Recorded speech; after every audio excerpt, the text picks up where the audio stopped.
Hello and welcome to the Rainbow Review, where we tell you what's new with the LGBTQ. I'm your host Ramin. And I'm Trevor Allen. And let's get started, shall we?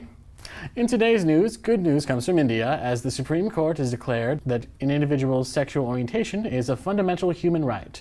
Last week, 9 members of the Supreme Court declared that the individual's sexual orientation is guaranteed protection under the Constitution under their privacy laws. This comes as a boon because this gives hopes to many LGBT organizations and establishes a possible precedent for those organizations moving forward to challenge controversial laws that are detrimental to the LGBT community. They went on to say that equality demands that sexual orientation of an individual in our society be protected and be on an equal platform, and that discrimination is deeply offensive to our society. Although the Supreme Court didn't necessarily abolish any controversial laws that may have some stigma and definitely persecute the LGBT community in India, this does establish a precedent for rights groups to go forward and strike those laws down. So, good job for India.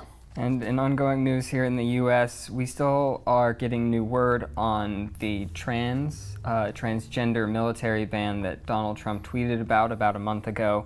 After that, came out a directive recently from Donald Trump. He signed this directive, which states that that bans transgender military recruits from joining the military. And this also bans the Department of Defense from using resources to provide medical treatment regimens for trans people currently serving.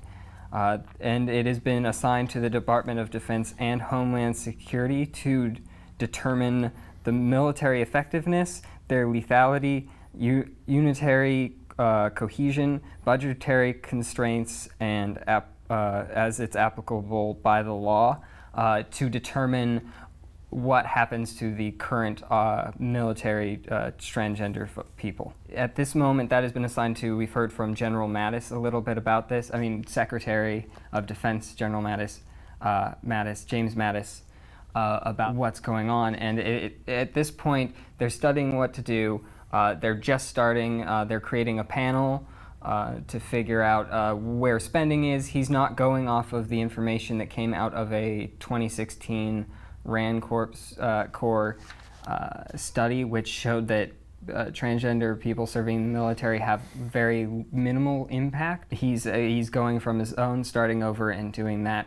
And he has the time that is up, he has a restricted time to complete this. That would be by February 21st, 2018.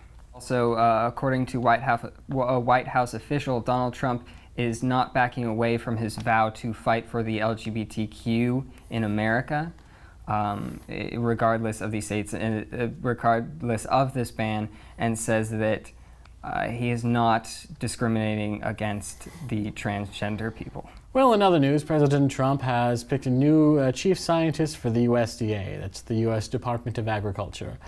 Sam Clovis is now the head of the USDA and is, let's be fair and say, a controversial pick. I know, surprising. Trump has picked a controversial pick. The minority leader of the Senate, Chuck Schumer, has said that Mr. Clovis is grossly unqualified for the position. Sam Clovis is not a scientist, nor does he have an extensive background in the scientific, nor even, it seems, the agricultural community, as he held a PhD in public administration, a master's in business, and a BA in poli-sci, and has spent the majority of his career working in the private sector. He once ran for governorship of Iowa, and let's just say he's not a friend to the LGBT community. Reasons why he has been stated as unqualified for this position, nonetheless, is because, well, for one, he is an outright climate change denier, and that does not bode well for the future head of the USDA. He also believes that being gay is a personal choice, and during his stint for governorship, he declared that gay people should not have their civil rights being protected under the law.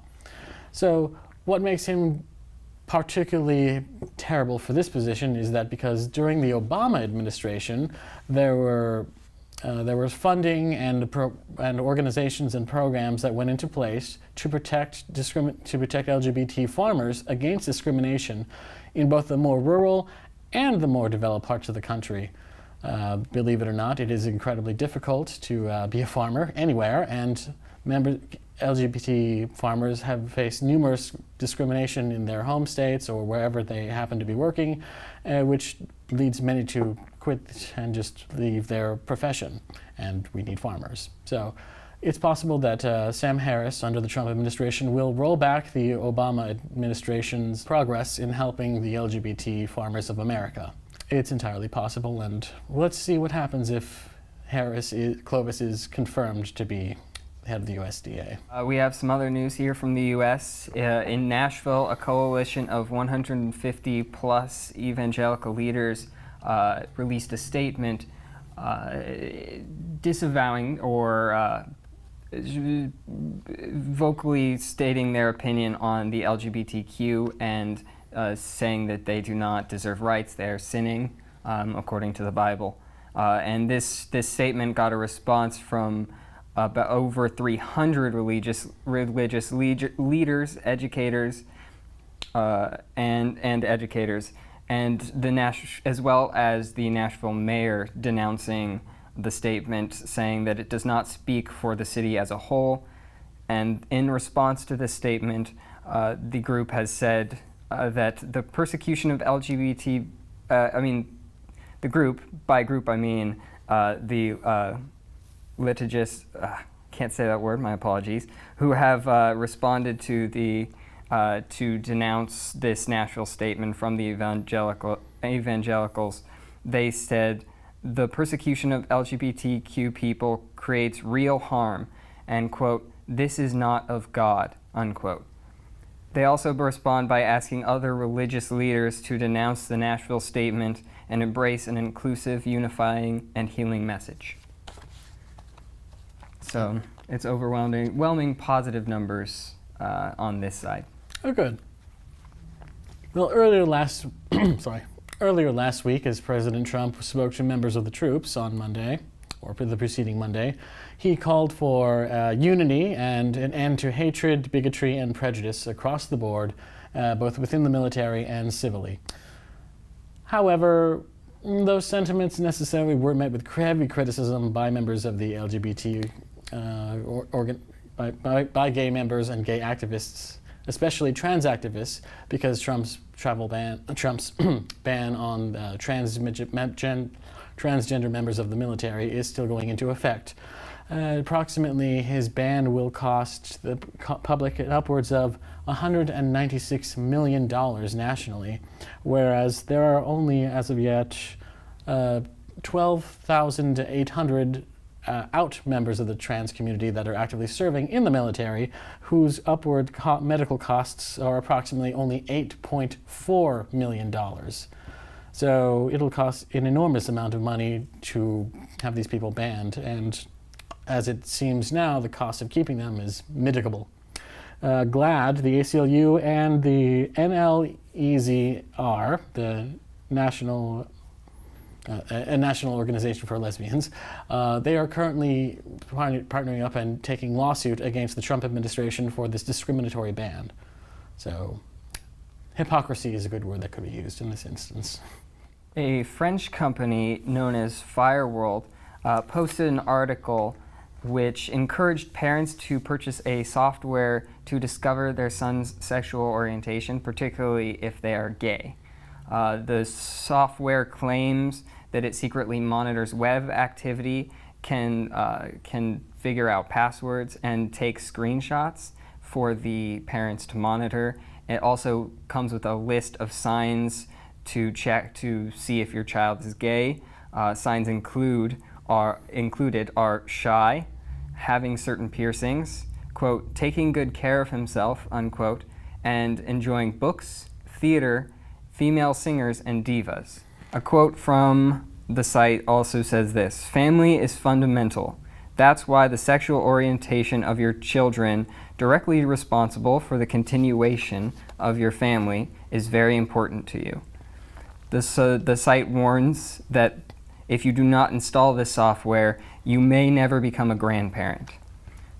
This article was discovered by a French LGBT youth group, and I'm sorry for butchering this French name, but it is La Amicale de Jeunesse de Refuge, and they tweeted this article out, and it was caught up by the French Secretary of State Marlene Schiappa, who spoke out against the homophobia. Fireworld responded with claims that the article was never meant to be even read by humans, but was instead used for search engine optimization. The English site that they still have up lists that the software can be used for monitoring employees and checking to see if your spouse is cheating on you. In some good news, members of the intersex community will be quite happy with statements released publicly by the 15th, 16th, and 17th respective U.S. Surgeon Generals.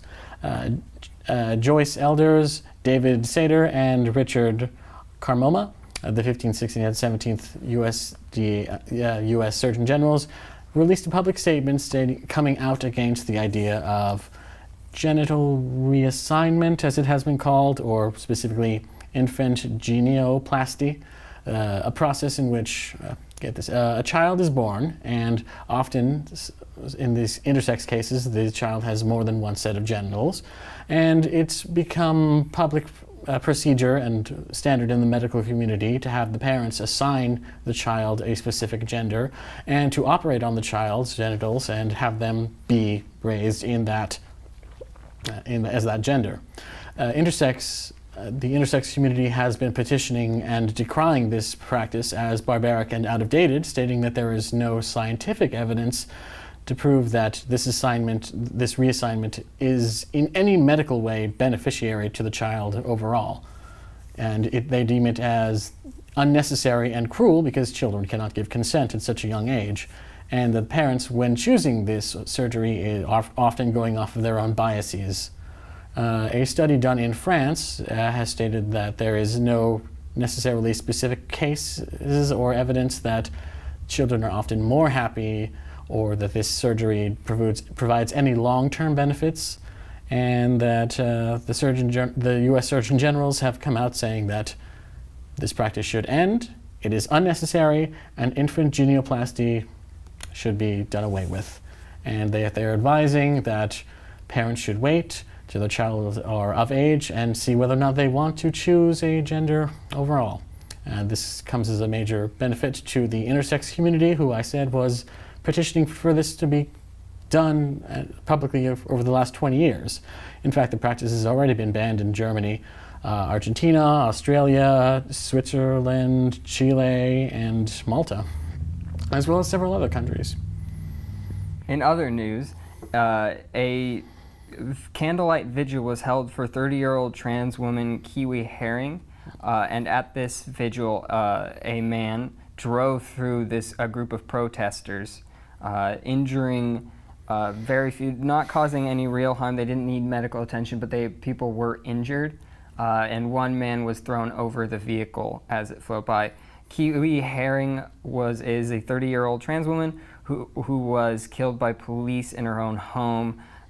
Police responded to a call accusing Herring of severely cutting a neighbor. When the police arrived, they said that Kiwi charged at them with a knife, attacked them, cutting one of the officers, and they chose to open fire. The family is claiming that this was excessive force, and so a group of protesters, LGBTQ protesters, gathered in the Transgender Memorial Garden to mourn Herring and protest her death. When they started to block up an intersection, a lot of drivers decided to take side streets, but one pulled up, started honking at the protesters, gave the middle finger, and drove through them. The man was later, a block away, was arrested and charged with a felony charge of fleeing an accident. The man is currently unidentified at this moment. He originally did not stop for the police, only waited for a block before doing so. Well, if you think all millionaires are evil, think again. Tim Gill, a multimillionaire, has pledged the sum total of $300 million for LGBT rights. Tim Gill was a multimillionaire who made his first millions in the early 1990s as a software engineer who sold his first product for oh, that's a couple $1 million. That's good on him, and was heavily involved in the computer industry for the next several decades, and went on to establish the Gill Foundation. He has put the majority of his wealth into the Gill Foundation, an organization that is stated nationally to want to better the lives of LGBT community members all across the board. In this dark era of Trump, Gill has said that he will be using his funds to, quote, punish the wicked who are against the LGBT community. In some improving news, Finland could be about to end forced sterilization of trans people. Currently in Finland, a person must be sterilized before they can legally change their gender. The Human Rights Council, HRC, has long recommended abolishing this rule, and they suggest rewriting their Trans Act to remove the need for sterilization, other medical treatment, and a mental health diagnosis. Currently, the mental health diagnosis that they have, you have to get a specific diagnosis of transsexualism legally to get your gender changed. As well as a non-binary trans person cannot legally change their gender or have their gender recognized, because according to diagnoses that they would get the other gender diagnosis, or other gender disorder is what it's called there. There are many countries that currently have forced sterilization. Others than Finland include Armenia, Azerbaijan, Belgium, Bosnia, Bulgaria, Croatia, the Czech Republic, Montenegro, Romania, Russia, Serbia, Slovakia, Slovenia, Switzerland, Turkey, Luxembourg, and the Ukraine. We come again to Chechnya, a country rife with, well, problems against the LGBT community. Let's just be nice and call them problems. As you know, Ramazan Kadyrov is the president of Chechnya, a member state in the Russian Federation and a majority Muslim country. We had disturbing news coming from them earlier this spring, where, as you know, hundreds, perhaps even upwards of thousands of gay people have been rounded up by the government and put into what has been described as concentration camps. And some of these people are actually being killed or deny their passports to flee the country, which, as we know, resulted in Canada and Germany and several states offering asylum to gay people. Chechnya just can't seem to stay on the good side of the West, as what they're doing now is having families forcibly reunited with each other in accordance with Chechen tradition. The president has forcibly reunited up to 1,000 family members. Now, what reuniting means is that if a man were to divorce his wife and leave her with their child for another partner, she becomes a single mother. And the president is not a fan of the idea of there being single parents out there. So he has decided to reunite families that are often divorced and have not seen each other and perhaps are even in toxic relationships, and force them to be together, even if that man has remarried or if the woman had left the man. So often leading to cases of polygamy, which is, again, legal in Chechnya because it's a majority Muslim country. The government plans on reuniting upwards of several thousand more members of the country in the upcoming year. When interviewed by a single mother, the president once said, "Well, where is your husband?" And the woman then responded, "Well, he left me." Well, then he says, "Well, then that's too bad, but you do still have a husband, you should be with him, and therefore the government is not responsible for your well-being." And then the programs began. So a lot of problems coming there. In massive news in Australia, they are currently going to have a vote for equal marriage rights. So there's a big story going on there. What's happening is they're having a survey first. This is a public vote. It's non-mandatory. You just send in a letter to your MP and you say you vote yes, you're for marriage equality, or no, you are against it. And if the majority say they are for it, then it will go to the parliament to vote on it. At this point in time, though, they already have spent $170 million on this vote, on this survey, even though in polls have shown that 72% of the Australian public already support equal marriage. And so it seems almost unnecessary, as well as the MPs, the majority of the MPs support gay marriage, so it would become, under a vote, it's very likely that it will already become legalized. They're just spending an extra amount of cash rather than doing it for free. So what's going on over there right now, we have a few different news stories, one of them involving Meghan Trainor, who lashes out at the Facebook page. There's a Facebook page, Vote No on Australian Marriage. This group put up a picture of Meghan Trainor with the words, "My vote's no, you need to let it go." These are used from the song, this is a reference to the song No by Meghan Trainor. The lyrics are, "My name is no, my sign is no, my number is no, you need to let it go." A fan alerted Trainor to the image, and she responded angrily in several tweets, expressing her outrage for the image being used, as well as the fact that she actually supports marriage equality. And she was very upset about this, noting multiple times that this does not align with her personal views.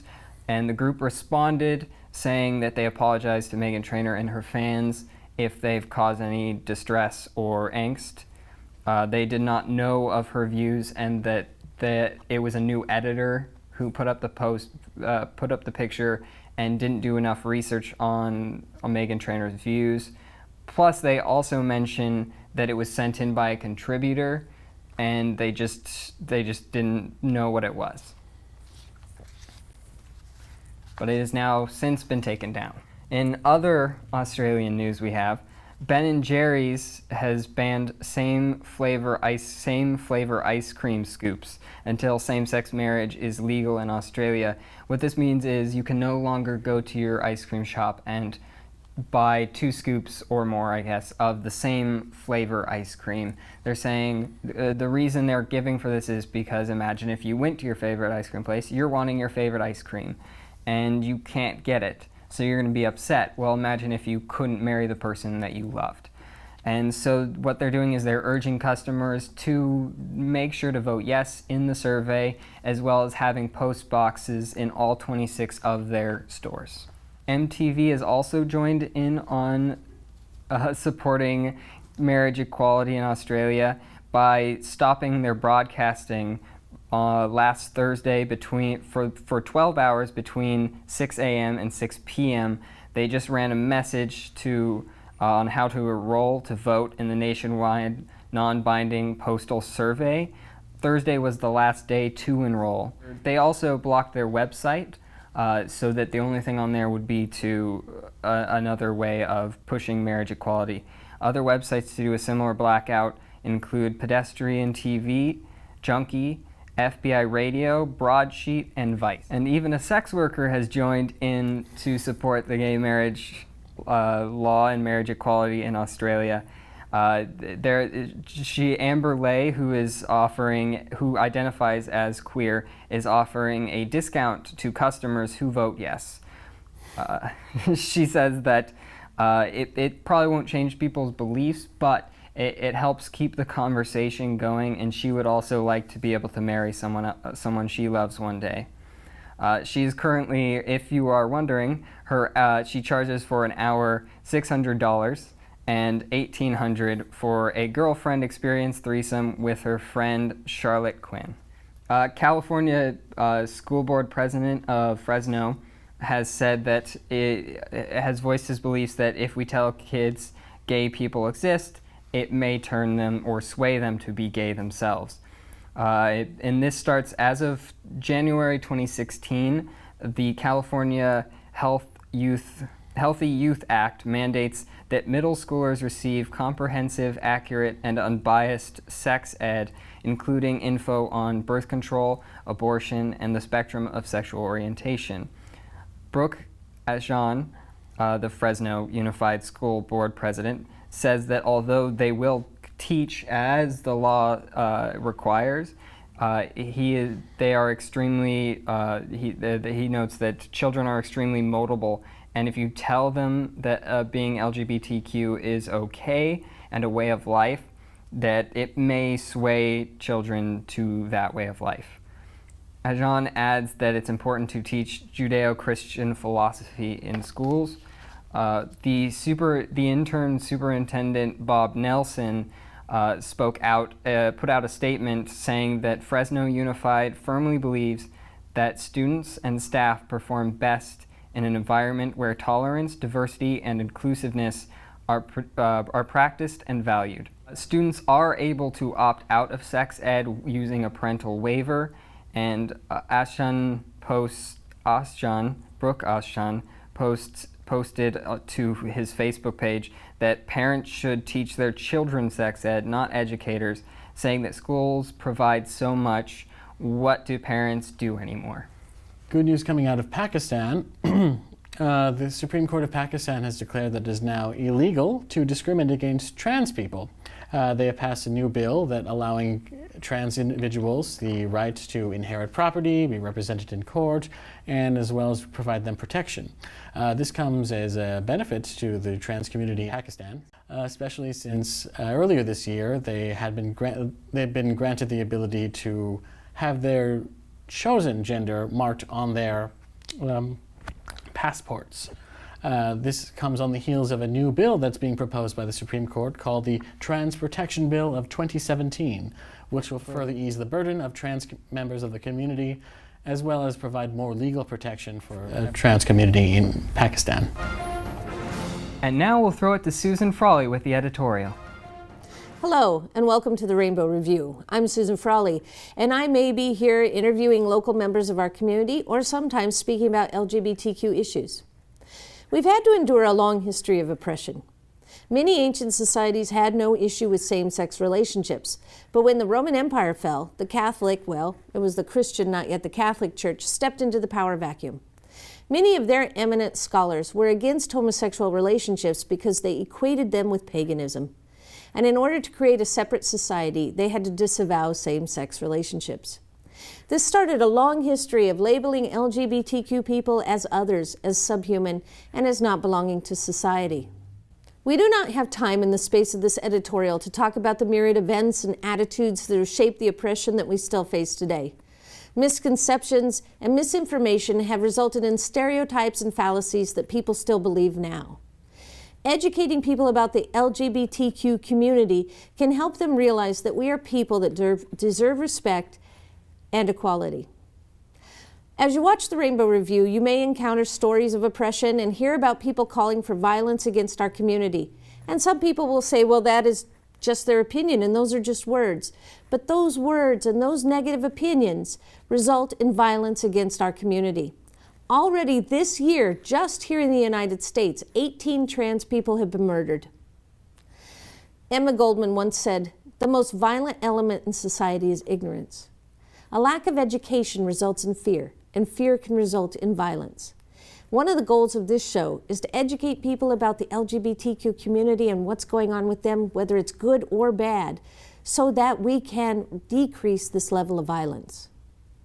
We've made great strides in our march towards equality, here and in other places, but we still have much work to do. I want to end with a poem by Pastor Martin Niemöller that was written right after World War II. First they came for the socialists, and I did not speak out because I was not a socialist. Then they came for the trade unionists, and I did not speak out because I was not a trade unionist. And then they came for the Jews, and I did not speak out because I wasn't a Jew. And then they came for me, and there was no one left to speak for me. This poem has a lot of relevance today. There are many words that we can put in instead of the words used in the original poems. Words we can substitute are words like migrant, Muslim, and gay people. Someday, hopefully, we may no longer need Pastor Niemöller's poem.